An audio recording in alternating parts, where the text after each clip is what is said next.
much more open-minded, tolerant, and bigger supporters of free speech than conservatives. We know that because they never stop telling us that. But they seem to have trouble walking the walk when it comes to making fun of one of their own sacred cows. Case in point, the howls of outrage from the left after the left-leaning Vanity Fair posted this skit with advice for Hillary Clinton. It's time to start working on your sequel to your book, What Happened? What the hell happened? Get someone on your tech staff to disable autofill on your iPhone so that typing an F doesn't become Form Exploratory Committee for 2020. You know, on Anderson Cooper, you were telling him about alternate nostril breathing. You seem really adept. You should try teaching a class. Take more photos in the woods. How else are you going to meet unsuspecting hikers? Take up a new hobby in the new year. Volunteer work, knitting, improv comedy, literally anything that'll keep you from running again. President Trump joined in the fun, tweeting, quote, Vanity Fair, which looks like it's on its last legs, is bending over backwards in apologizing for the minor hit they took at Crooked Hillary. Anna Wintour, who was all set to be ambassador to Court of St. James and a big fundraiser for Crooked Hillary, is beside herself in grief and begging for forgiveness, end quote. Let's break this down and bring in Brian Maloney, who's in Massachusetts. He's the publisher of MediaEqualizer.com. Brian, what did you take of that? Is there a double standard here? Where do I start? I mean, I'm chomping at the bit.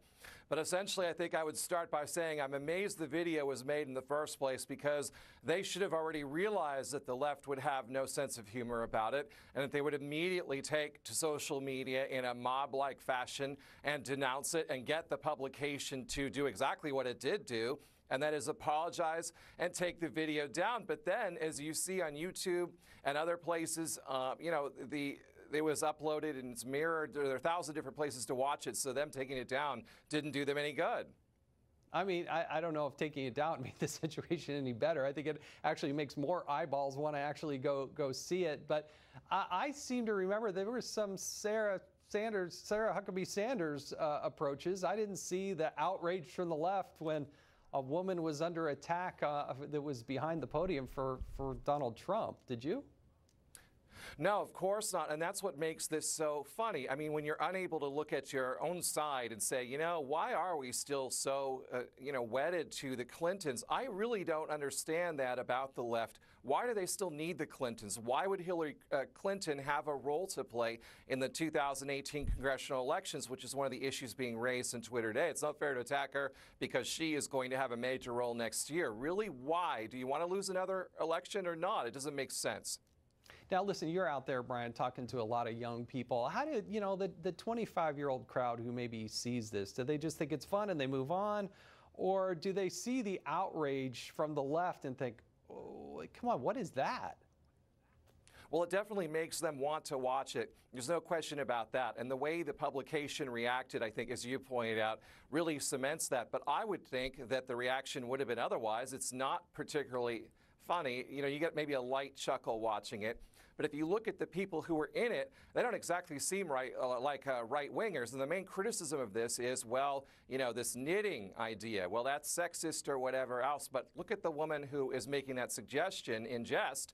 In the clip, she comes across as a left-winger. So they're poking a little bit of fun at their own side and saying, hey, guys, let's move on from last year's election to focus on the next. So they were actually trying to do something constructive for the left.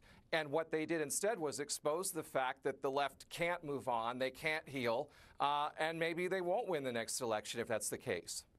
Well, I think the irony is that those that preach the most tolerance, the ones that say they're the most tolerant, are oftentimes the least tolerant. And when I watched that and I saw the reaction from the left, I just thought, oh my goodness, welcome to reality here.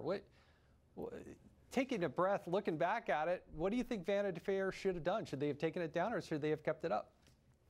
Well, I think they should have shown some backbone, and they certainly should not have apologized for such a mild critique. And I think it shows the forces of political correctness today. This really exposes their silliness. And this is exactly what we're fighting against at the Media Equality Project, which I co-founded with Melanie Morgan. And we have a group on Facebook called Stop the Scalpings with 108,000 members. And we're tackling this kind of hypocrisy there at Stop the Scalpings every day.